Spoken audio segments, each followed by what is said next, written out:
คิดถึงฮักเก่าสองเงาเคยได้สัญญาเคยหยอกเย้าอยู่ใต้ห่มว่าบ่ลืมสัญญาไปได้ลงคอหน้าฝนปีกาย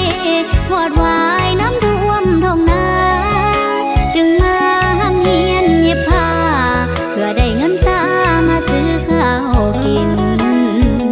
สู้ทนผ่านทางตามภาษาของลูกสาวดินหยดเหงื่อแห้งเฮายังบ่สิ้นย่านเขาดูหมิ่นนั่งกินน้ำตา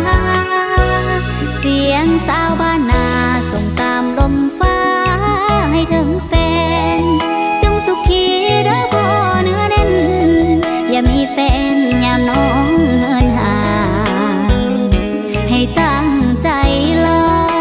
คอยรออย่าสิ้นความหวังได้เงินพ่อจะกลับคืนบ้านมอบให้กันสัวฟ้ามา